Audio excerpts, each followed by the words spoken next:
மற்ற எல்லோரிடமும் இருக்கும் ஆளுமை ரவிச்சந்திரனிடம் மிதுனுக்கு வரவில்லை. அவன் ரவியிடம் சிறு குழந்தை போல் குதூகலித்துக் கொண்டிருந்தான். அண்ணா, அண்ணி உண்மையாலுமே வேற மாதிரினா, சான்ஸே இல்ல. அவங்கள எனக்கு ரொம்ப பிடிச்சிருக்கு. அவங்க இவ்ளோ பெரிய அறிவாளின்னு எனக்கு இவ்ளோ நாள் தெரியாம போச்சு.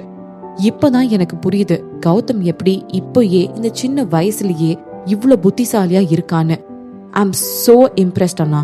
She is like my goddess என்று மிதுன் தொடுத்து கொண்டே போக, மறுபக்கம் லைனில் இருந்த ரவியின் முகம் சுருங்கியது. ஏதோ அவன் இத்தனை நாட்களாய் மறைத்து வைத்திருந்த ரகசியம் வெட்டவெளி ஆகிவிட்டதை போன்றதொரு ஒரு உணர்வு அவனுள். அவந்திகா எப்படி இருந்தாலும் அதனால உனக்கு ஒன்னும் ஆகிட போறது கிடையாது. நீ இத்தனை ஆடிக்கிட்டு திரிய தேவையில்லை என்ன என்று ரவி புரிய, அதையெல்லாம் மிதுன் புரிந்து கொண்டால் தானே. எனக்கு ஒன்னும் கிடையாதா அண்ணா, அவங்க என்னோட அண்ணி என்றான் மிதுன் மாறு தட்டியவாறு. ஆமாண்டா, அது உனக்கு நல்லா ஞாபகம் இருந்தா போதும். இன்னைக்கு என்னைக்கும் உனக்கு அவ அண்ணிதான். கொஞ்சமாச்சும் மரியாதை கொடுத்து பேசு. மொத்தமாக பொறிந்து தள்ளிவிட்டான் ரவிச்சந்திரன். அண்ணா, நீங்க என்ன பார்த்து பொறாமப்படுறீங்களா? ஒரு வில்லன் சிரிப்போடு மிதுன் கேட்டாலும் மறு நிமிடமே, அண்ணா நீங்க எதுக்கும் கவலைப்படாதீங்க. எனக்கு அண்ணி மேல மரியாதைய தவிர வேற எதுவும் இல்ல. ஆனா நான் இத கண்டிப்பா சொல்லியே ஆகணும். நீங்க இன்னும் நிறைய ஹார்ட் ஒர்க் போடணும். ஏன்னா அன்னிக்கு இன்னுமே உங்க மேல எந்த ஒரு ஃபீலிங்ஸும் இருக்கிற மாதிரி எனக்கு தெரியல என்று மிதுன் அறிவுறுத்த, அவனின் வார்த்தைகள் ரவிச்சந்திரனின் மனதினுள் சுருக்கென தைத்தன. அது உனக்கு தேவையில்லாதடா, மைண்ட் யோர் பிசினஸ் என்றான் ரவி கடுப்பாக. ஃபைன் ஃபைன் அண்ணா, சரி எப்ப வீட்டுக்கு வர போறீங்க என்று கேட்டான் மிதுன். இன்னும் ஷோர் ஆகலடா, இன்னும் கொஞ்ச நாள் எடுக்கும்னு நினைக்கிறேன். இங்க வேலை முடிஞ்ச உடனே கிளம்பிடுவேன் என்று ரவி கூற, அண்ணா தேங்க்யூண்ணா, நானும் என்னோட ஃபுல் ஹார்ட் ஒர்க்கையும் போட்டு நம்ம குடும்பத்துக்கோ அதோட பேருக்கோ எந்த ஒரு அவமானமும் வராம பாத்துக்குவேன் என்றான் மிதுன். சரிடா, நான் அப்புறம் பேசுறேன் என்று விட்டு வைத்து விட்டவன் அடுத்து அவந்திகாவிற்கு போன் செய்தான். ஹலோ, எதற்காக போன் செய்திருப்பான் என்று ஏற்கனவே யூகித்திருந்த எண்ணத்தோடே காலை அட்டென்ட் செய்து காதுக்கு கொடுத்தவாறு சொன்னாள் அவந்திகா. அவள் யூகத்தை தப்பாக்காமல் ரவியும் மிதுன் எல்லாத்தையும் சொன்னான். தேங்க்யூ அண்ட் சாரி, உன்னை அந்த மாதிரி ஒரு சிச்சுவேஷன்ல நிக்க வச்சதுக்கு என்றான் ரவிச்சந்திரன் ஆழ்ந்த குரலில். இதெல்லாம் ஒன்னும் இல்ல, பழகி போச்சு அசட்டையாக சொன்னாள் அவந்திகா. அவள் என்றுமே அவளை மற்றவர்களுக்கு விளக்க முற்பட்டதில்லை. அடுத்தவர் அவளை பற்றி என்ன நினைக்கிறார்கள் என்று அவள் என்றும் கவலைப்பட்டதும் இல்லை. அவளை பொறுத்தவரையில் என்றுமே வெறும் வாய்ப்பேச்சுகளை விட செயலே நம்மை வெளிக்காட்டும். அதனால்தான் என்று அடுத்தவரின் அவள் மீதான சந்தேக பார்வையை பற்றி அவள் கவலை கொண்டதில்லை. எப்படி இருந்தாலும் இறுதியில் அவள் சரியானவள் தான் என்று நிரூபிக்கத்தான் போகிறாள். அவளுக்கு அவள் மீது அதிக நம்பிக்கை இருந்தது. அதனால் என்றும் யாரிடமும் அவள் இறைஞ்சி நின்றதில்லை. அவந்திகாவின் இந்த குணம் ரவிக்கு மிகவும் பிடித்திருந்தது. எல்லா தடவையும் இதையேத்தான் சொல்கிறீர்கள் என்று சலித்துக் கொள்ள வேண்டாம் வாசகர்களே. நமக்கு ஒருத்தரிடம் பிடிக்கும் விஷயம் அது அவரிடம் இருந்து வெளிப்படும் போதெல்லாம் அதை ரசிக்க வைக்கும். இது மனிதனின் இயல்பான குணம்தான். வேண்டுமென்றால் கூர்ந்து கவனித்து பாருங்களேன். சரி, கதைக்கு வருவோம். மேபி உன்னை எதிர்த்த எல்லாத்தையும் கூப்பிட்டு உன்கிட்ட மன்னிப்பு கேட்க வைக்கவா என்று அவன் கூற, இப்ப இத பேசதான் நீங்க கால் பண்ணீங்களா என்று கேட்டாள் அவந்திகா. இதை கேட்ட ரவியின் முகத்தில் ஒரு புன்சிரிப்பு. ஆஃப் கோர்ஸ் நாட், வேற ஒரு முக்கியமான விஷயத்த உன்கிட்ட சொல்லணும், அதுக்கு தாண்டி கால் பண்ண என்று சொன்னவனின் கண்கள் மின்னின. என்ன அது? ஏதோ முக்கியமான விஷயம் கூற போகிறான் என்று மிகவும் தீவிரமான மனநிலையோடு காதை தீட்டி வைத்துக் கொண்டு கேட்டாள் அவந்திகா.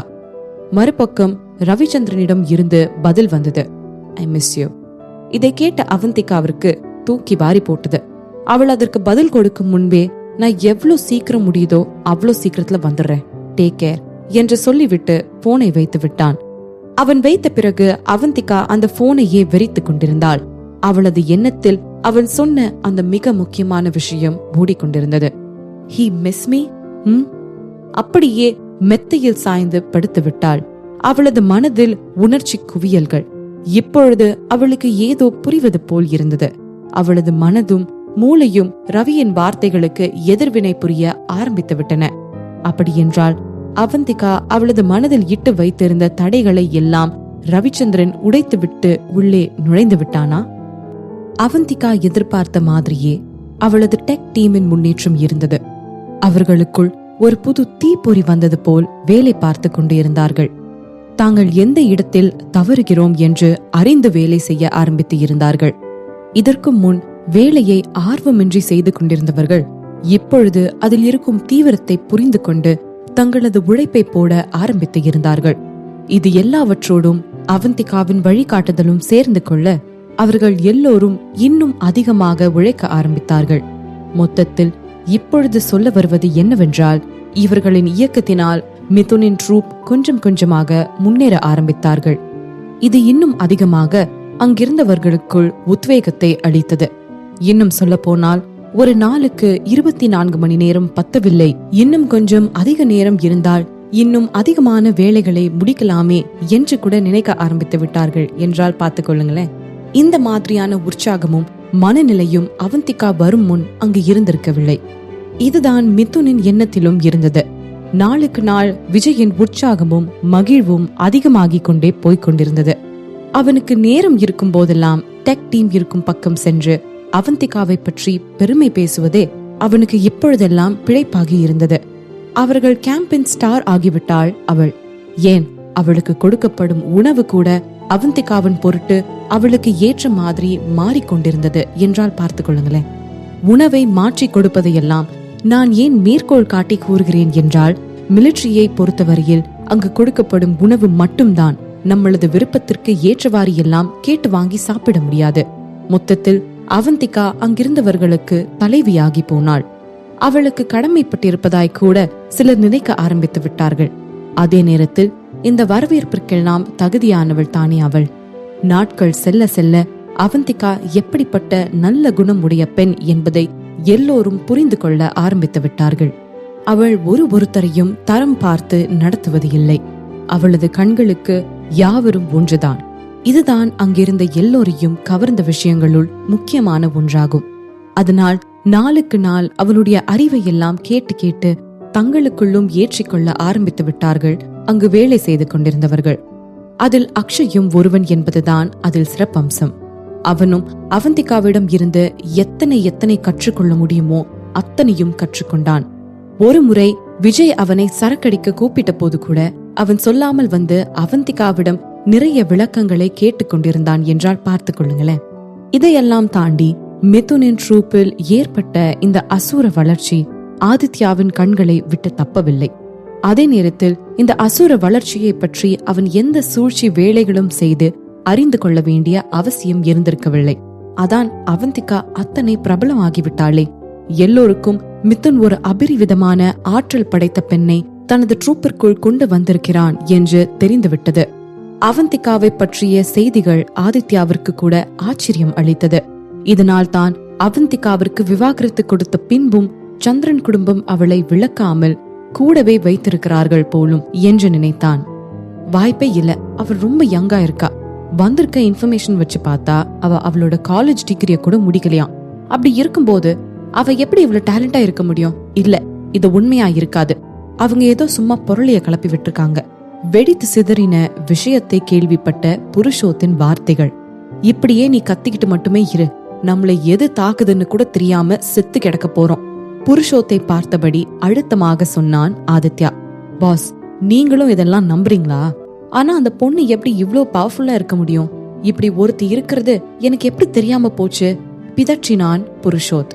ஏன்னா அவ பல வருஷங்களா அம்னீஷியால இருந்திருக்கா. நிறுத்தி நிதானமாக சொன்னான் ஆதித்யா. இந்த ஒரு தகவலிலேயே ஆதித்யாவிற்கு எல்லா உண்மைகளும் புரிப்பட்டு இருந்தது. நமக்கு கிடைச்ச தகவல்கள் படி அவளுக்கு 6-7 மாசத்துக்கு முன்னாடிதான் ஞாபக சக்தி மீண்டிருக்கு. அதுக்குள்ளேயே அவ என்ன பண்ணிருக்கான்னு பாரு என்றபடி புருஷோத்திடம் சில பேப்பர்ஸை நீட்டினான் ஆதித்யா. மணியன் டெக்கை வீழ்த்தி இருக்கிறாள். அவளது சொந்த கம்பெனியை ஆரம்பித்து இருக்கிறாள். ஒரு பர்ஃபெக்டான ஆர்டிபிஷியல் லிம்பை உருவாக்கி இருக்கிறாள். அதோடு பூர்ணிமாவின் குடும்பம் சிதறியதிலும் இவளது பங்கு இருக்கிறது. ஒவ்வொன்றிலும் அவள் கை வைத்த ஒவ்வொன்றிலுமே அவளுக்கு விஸ்வரூப வெற்றி மட்டுமே கிடைத்திருக்கிறது. இதையெல்லாம் படித்து பார்த்த புருஷோத்திற்கு அவந்திகாவின் ஆற்றலை கண்டு ஆச்சரியம் மேலிட்டு அதே நேரம் எச்சரிக்கை உணர்வும் மேலிட்டது.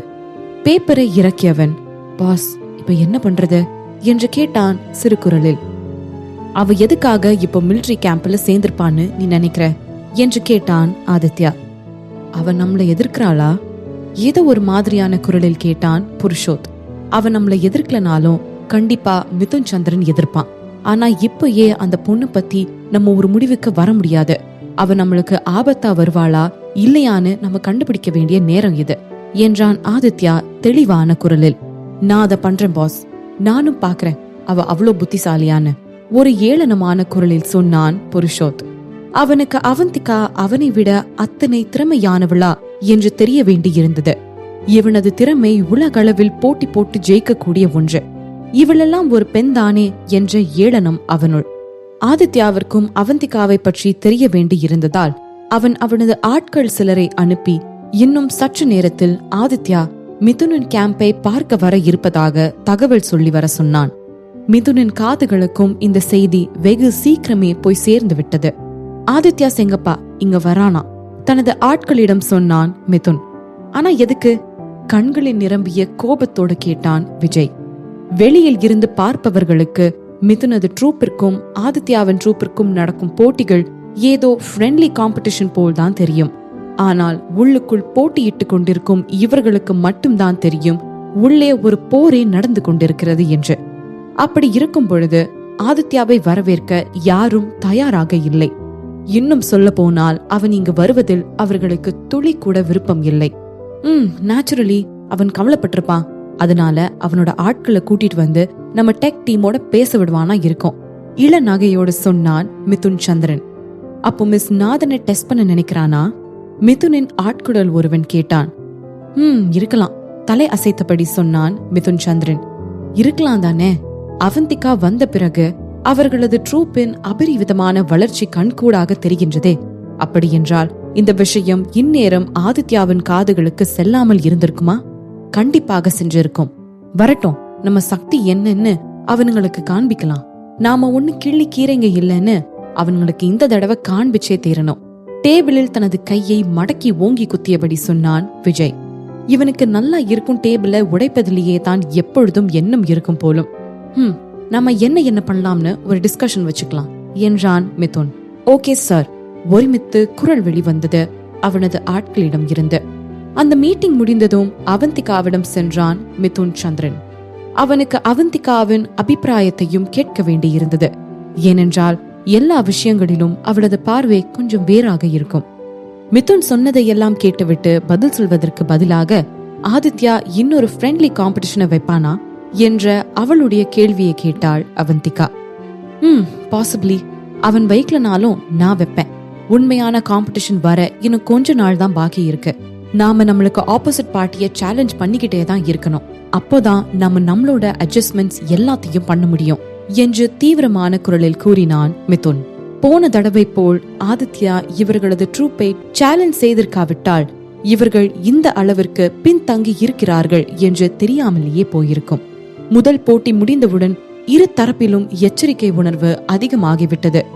இந்த முறை நிச்சயம் இவர்களது டெக் டீம் தான் ஆதித்யாவின் டெக் டீமை விட சிறந்ததாக இருக்க போகிறார்கள். அதே நேரத்தில் சும்மா அமர்ந்து வேடிக்கை பார்த்து கொண்டிருக்க போகின்ற மனிதன் கிடையாது ஆதித்யா. இது எல்லாம் அவந்திகாவிற்கு முன்னரே புரிந்துவிட்டது. கண்டிப்பா அடுத்தடுத்த போட்டிகள் நடக்கதான் போகுதண்ணி. நிச்சயம் ஒரு போட்டியோட இது முடியாது. அத்தியாயம் 397. அவந்திகாவிற்கு விருப்பம் இல்லையாம். உண்மையான போட்டி இரு தரப்பிற்கும் நடக்கும் வரையில் இந்த மாதிரியான சவால் போட்டிகள் மீண்டும் மீண்டும் நடந்து கொண்டே தான் இருக்கும். அதுவும் இறுதி போட்டி நெருங்க போட்டி மிகவும் கடுமையாக நடக்க ஆரம்பிக்கும் என்று மிதுன் கூற, அதனால எவ்வளவு சின்ன காம்படிஷனா இருந்தாலும் நம்ம அசால்ட்டா இருந்துராம ஜெயிக்கணும்னு சொல்ல வர இல்லையா என்று கேட்டு அவனின் வரிகளில் உள்ள ஆழம் மொத்தமும் தனக்கு புரிந்து விட்டது என்று நிரூபித்தாள் அவந்திகா. தட்ஸ் பர்ஃபெக்ட்லி ரைட் அண்ணி என்றான் மிதுன் சந்திரன். இந்த மாதிரியான போட்டிகள் மட்டுமே மேலும் மேலும் மன உறுதியை தங்களது ஆட்களிடம் அதிகப்படுத்தும். அதிக போட்டி வெற்றிகள் மொத்த போரின் பெரும் வெற்றியாக முடியும். மீண்டும் மீண்டும் தோற்று போகும் ட்ரூப் நிச்சயம் முன்னேறுவது கடினம். அப்போ இந்த தடவை நீ ஒரு ஃப்ரெண்ட்லி காம்படிஷனை ஏற்பாடு பண்ண என்றாள் அவந்திகா. அவளை அதிர்ச்சியாகி திரும்பி பார்த்த மிதுன், இப்பவே வா அண்ணி என்று கேட்டான். ஆமா, நாளைக்கே அவங்களுக்கு ஒரு சவால அறிவி என்றாள் மீண்டும் அழுத்தமாக.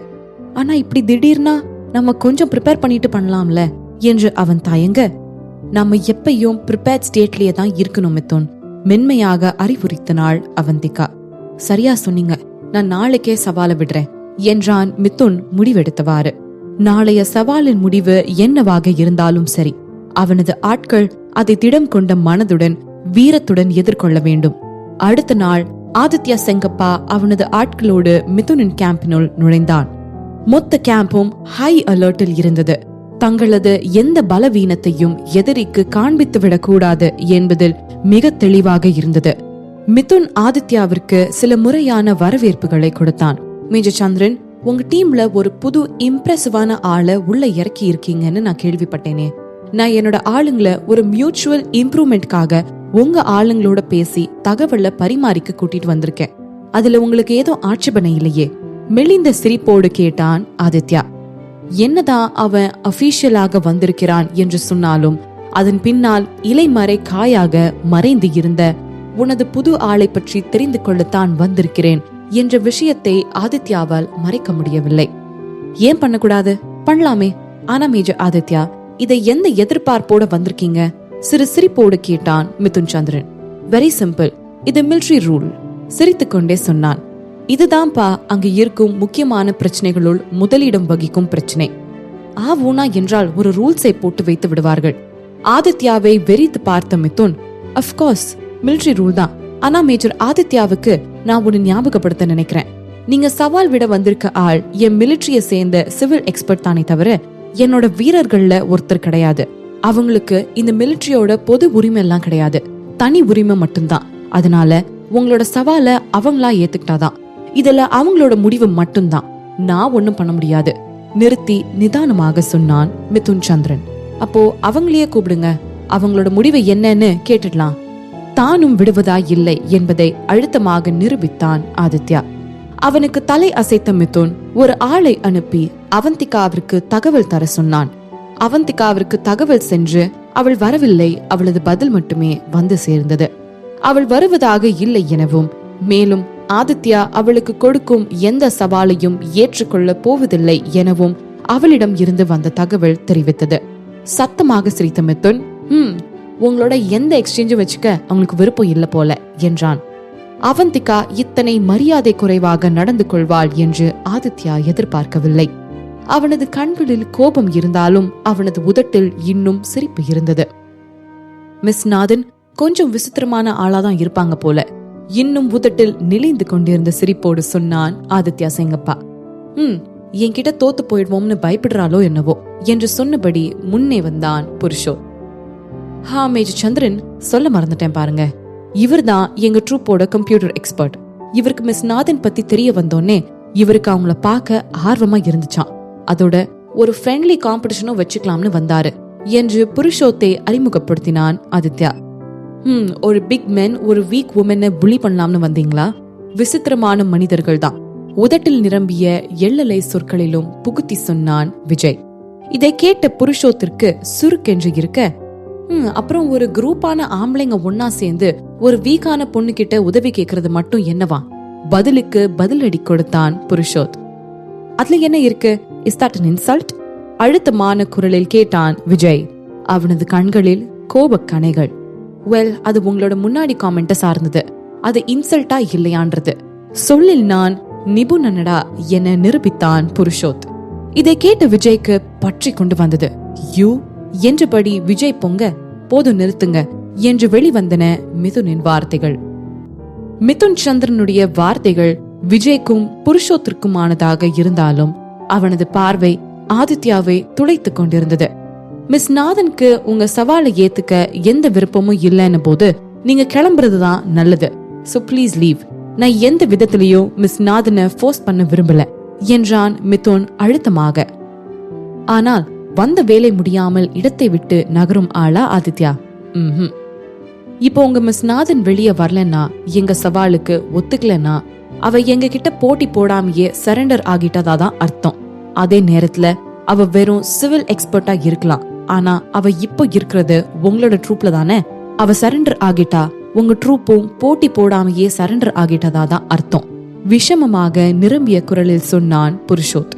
இவற்றை கேட்ட மிதுன் சந்திரனின் பார்வை கடுமையாக மாறியிருந்தது. அவன் முன் நிற்பவன் வேண்டும் என்றே தான் வம்பிற்கு இவர்களை இழுக்கிறான் என்று மிதுனுக்கு புரிந்தது. எந்த ஒரு ராணுவ வீரனாலும் இந்த மாதிரியான வார்த்தைகளை எதிர்கொண்டு விட்டு அமைதியாய் இருக்க முடியாது. மறுபக்கம் விஜய் கோபத்தில் இம்முறை தனது பற்களை உடைக்கும் நோக்கத்தோடு நரநரத்து கொண்டிருந்தான். இந்நேரம் இது மட்டும் யுத்த களமாக இருந்திருந்தால் அந்த புருஷோத்தை மண்ணோடு மண்ணாக்கி இருந்திருப்பான்.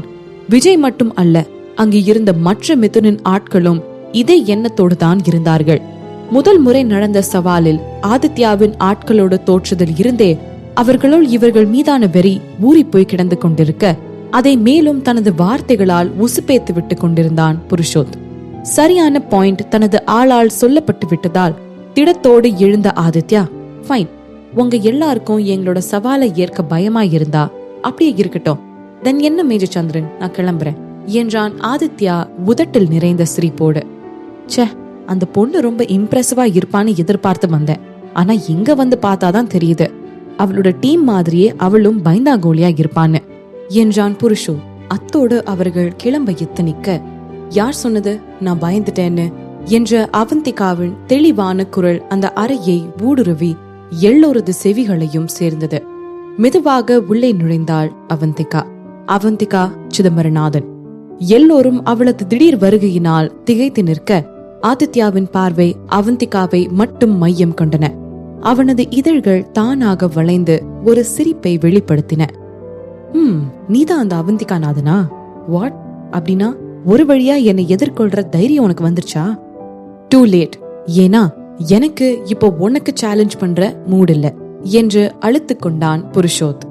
அவனின் இந்த வார்த்தைகள் அவந்திகாவை உசுப்பிவிடும் என்று நினைத்தே அவன் சொன்னான். ஆனால் அவந்திகாவோ ஒரு மெல்லிய சிரிப்பை உதிர்த்தபடி, பர்ஃபெக்ட், ஏன்னா ஒன்ன மாதிரி எனக்கும் கீழான ஆள் கூடலாம் போட்டி போட எனக்கு விருப்பம் இல்ல அறிவித்தாள். யூ?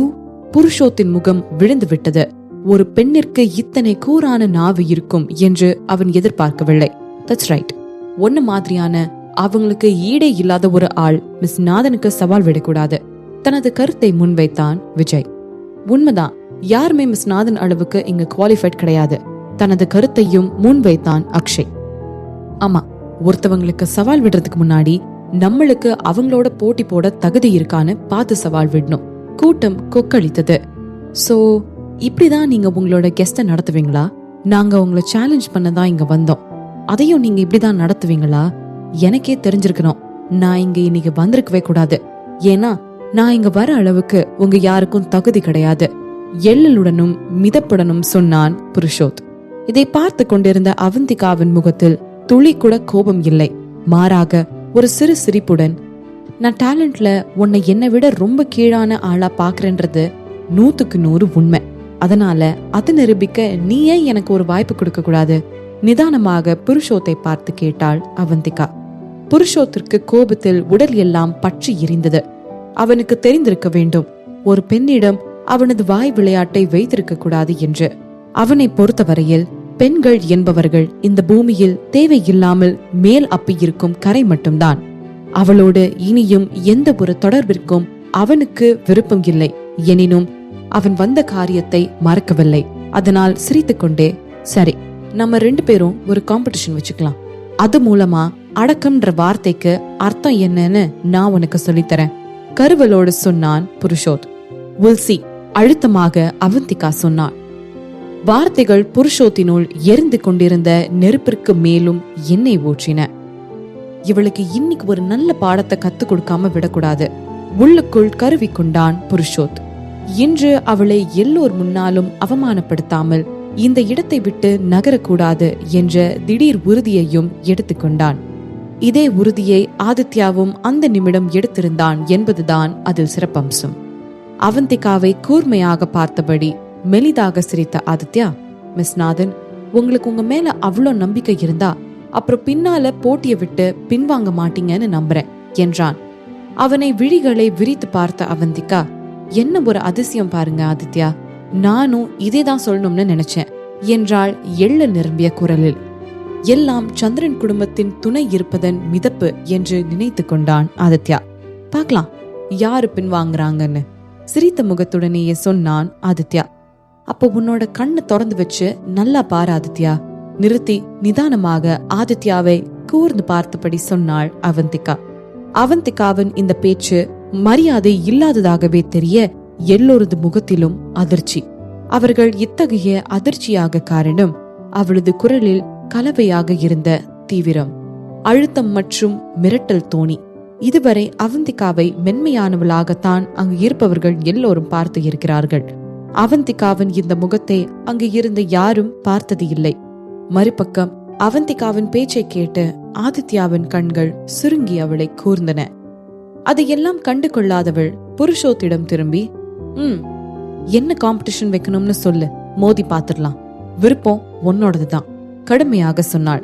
இதை கேட்டு புருஷோத்தின் பார்வை ஆதித்யாவின் பார்வையை தொட்டு மீண்டது. அவர்களின் பார்வை சம்பாஷணை வினாடிகளில் நடந்து முடிந்து இருந்தது. ஆதித்யாவின் பார்வை கூறியது, என்ன ஆனாலும் அவளை மொத்தமாக இன்று மண்ணை கவ்வ வைக்க வேண்டும் என்ற வார்த்தைகளை மிக தெளிவாக புரிந்து கொண்டது புருஷோத்தின் மூளை. ஆதித்யாவின் கட்டளை கிடைத்ததும், ஃபைன், நானே காம்படிஷன் என்னன்னு டிசைட் பண்றேன். நாம ஏன் முதல்ல ஒரு ஹேக்கிங் காம்படிஷனை வச்சுக்க கூடாது என்று கேட்டான் புருஷோத். இணைய உலகில் அதிக வேலை வாய்ப்பு உள்ள தொழில் என்றால் அது ஹேக்கிங். அந்த திறமைக்கான மவுசு மிகவும் அதிகம். அவந்திகா இங்கு கம்ப்யூட்டர் எக்ஸ்பர்ட்டாக வந்திருக்கிறாள் என்றால் அவளுக்கு நிச்சயம் ஹேக்கிங்கும் தெரிந்திருக்க கூடும். அதுதான் புருஷோத்திற்கும் தேவையானதாக இருந்தது. ஏனென்றால் அவனது ஹேக்கிங் திறமை மேல் அவனுக்கு 100% நம்பிக்கை இருந்தது. அவனை பார்த்து கண்களை கூட இமைக்காத அவந்திகா, வை நாட் என்றாள். அப்போ நம்ம 2 பேத்துல யாரு முதல்ல மிலிட்டரி டிஃபென்ஸ் சிஸ்டம் ஹேக் பண்றாங்கன்னு பார்க்கலாம், ஒரு விகார சிரிப்போடு சொன்னான் புருஷோத். அவனுக்கு இப்பொழுதே அவந்திகா கேவலமாக தோல்வியுற போகும் காட்சி கண்களுக்கு முன் விரிந்தது. வெளியில் இருக்கும் டிஃபென்ஸ் சிஸ்டமும் மிலிட்டரியினுடையதற்கும் நிறைய வித்தியாசம் இருக்கும். உலகிலேயே மிகவும் சிறந்த டிஃபென்ஸ் சிஸ்டமை தான் மிலிட்டரியில் உபயோகிப்பார்கள். அதே நேரத்தில் புருஷோத் அவன்தான் வெற்றி பெறுவான் என்ற அதீத நம்பிக்கை எதனால் வந்தது என்றால், அவன் இதற்கு முன்னரே பல முறை இந்த வேலையை செய்திருக்கிறான். அதாவது மிதுனின் ட்ரூப்பை சேர்ந்த டிஃபென்ஸ் சிஸ்டமை ஹேக் செய்வதில் அவனுக்கு அனுபவம் ஜாஸ்தி. அதனால் அவனுக்கு இப்படி ஒரு அனுகூலம் லட்டு போல் கையில் இருக்க தோத்து போய் விடுவானா என்ன? ஜெயிப்பது அவன் மட்டுமே என்பதே புருஷோத்தின் எண்ணமாக இருந்தது. அவந்திகாவோடு சேர்ந்து அவளது மொத்த ட்ரூப்பையும் மண்ணை கவ்வ வைக்க வேண்டிய நேரம் வந்துவிட்டது. அவன் எதிர்பார்த்தபடியே அவனது அறிவிப்பை முடித்தவுடனேயே மிதுனின் புருவங்கள் சுருங்கிவிட்டது. அதில் அதிருப்தி மிக தெளிவாக படமூடியது. விஜய் ஒரு படி மேலே போய், இது என்ன முட்டாள்தனமான ஒரு காம்படிஷன், இதெல்லாம் சீட்டிங் என்று கத்தினான். இதை பார்த்து கண்கள் மின்ன சிரித்த புருஷோத், ஏன் இப்படி பயப்படுறீங்கன்னு கேக்குறேன், இதுல தோத்து போக போறீங்கன்னு தெரிஞ்சதுனால வந்த பயமா என்ன என்று புருவங்களை உயர்த்தியபடி மிதப்பாக கேட்டு வைத்தான். இதுதான் உன்னோட காம்படிஷனா? இதுக்கா இத்தனை பில்டப் கொடுத்த? சரி, ஏதோ ஒண்ணு, காம்படிஷனை ஆரம்பிக்கலாம். அவந்திகாவின் குரல் சலிப்பாக வெளிவந்தது. இதை ஏண்டா சொன்னோம்னு நீ வருத்தப்படுவ. அவந்திகாவை கண்கள் இடுங்க பார்த்தபடி சொன்னான் புருஷோத். அவனை அவந்திகா வெறித்த பார்வையில் ஆர்வமின்மை மட்டுமே இருந்தது. இல்லை, கொஞ்சம் சலிப்பும் கூட இருந்ததோ என்னவோ. அவளை பொறுத்தவரையில் குறைக்கின்ற நாய் கடிக்காது, அதற்கு உதாரணம் இந்த புருஷோத் என்றே தோன்றியது. அவளுக்கு மேலும் மேலும் அவன் சலிப்பையே சப்பென்ற உணர்வையே தந்து கொண்டிருந்தான். நடக்க போகும் போட்டிக்காக எல்லோரும் கம்ப்யூட்டர் லேபிற்கு சென்றனர். லேபில் மனித கூட்டம் 2ஆக பிரிந்து நின்று கொண்டிருந்தது. ஒரு பக்கம் மிதுன் சந்திரனின் ஆட்களும் மறுபக்கம் ஆதித்யா செங்கப்பாவின் ஆட்களும் என நின்று கொண்டிருந்தனர். ஒரு பக்கத்தில் இருந்தவர்களுக்கு மறுபக்கத்தில் இருப்பவர்கள் தான் தோற்க வேண்டும் என்பதே முதன்மையான எண்ணமாக இருந்தது. இந்த போட்டி சிறியதாக இருந்தாலும் இரு தரப்பிற்குமே மிக மிக முக்கியமான ஒன்று. Get set go. போட்டிக்கு ரெஃப்ரியாக இருந்து போட்டியை துவக்கி வைத்தான் அக்ஷய். அடுத்த வினாடி புருஷோத்தின் விரல்கள் கீபோர்டில் பாய்ந்தன. அதைதான் அவந்திகாவும் செய்தாள்.